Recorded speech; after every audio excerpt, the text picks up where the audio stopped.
जानकर साहेब, मराठा समाज धनगर समाजासंदर्भात आज एक महत्त्वाची बैठक आहे ती पार पडते। काय नेमकी बैठकीमध्ये चर्चा होणार, कारण की आरक्षणाचा मुद्दा आहे तो महत्त्वाचा गाजत आहे। प्रथमतः मी एवढंच बोलू इच्छितो की धनगर समाजाच्या आरक्षणाचा प्रश्न हा बरेच वर्षापासून प्रलंबित आहे। या समाजाची मूळ मागणी एसटीची अंमलबजावणी व्हावी, पण दुर्दैवानं कुठल्याच सरकारनं ती केलेली नाही।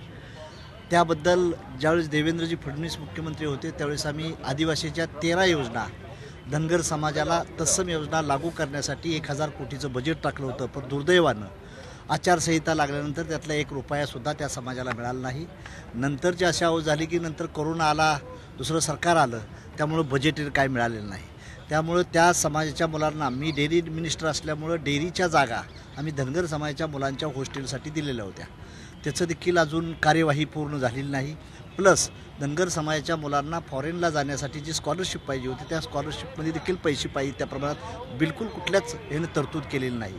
आमचं म्हणणं आहे की टास्क फोर्स लावून या समाजाच्या मुलांचं उद्योगपती किंवा त्यांचं UPCचं किंवा उच्च शिक्षणातलं प्रमाण कसं वाढलं पाहिजे आणि त्या मुलांना रोजगाराचा धंदा मिळण्यासाठी कसं आपल्याला अण्णासाहेब पाटील मागासवर्गीय महामंडळाला जसं ही दिलेलं आहे तसं राजमाता अहिल्याबाई होळकर पुण्यश्लोक महामंडळाला देखील आपण फंड देऊन धनगर समाजातले एंटरप्रिनर जर वाढवलं असतं तर या समाजाला न्याय मिळाला असता, पण दुर्दैव ते होताना दिसत नाही। आमचं म्हणणं एवढंच आहे की काल धनगर समाजाचा मोर्चा झाला, त्यात वाघमारे म्हणून सरपंच आणि माजी 2 सरपंच एक्सपायर झाले, त्यांना हुतात्मा घोषित करून त्यांनाही मदत मिळाली पाहिजे। आणि धनगर समाजाला मुळात म्हणजे हे केंद्रात नेऊन मुख्यमंत्री महोदय साहेब आणि दोन्ही उपमुख्यमंत्री महोदयांना विनंती की आपण केंद्रात जाऊन ह्याचा ओरिजिनल आदिवासी समाज आहे त्याला मध्ये टाका आणि आता लेफ्ट आउट STमधला धनगर आणि तत्सम जाती टाकणाऱ्या STमध्ये त्यांना B शेड्यूल करून जर या धनगर समाजाला न्याय देण्याचा प्रयत्न केला तर फार चांगला आहे।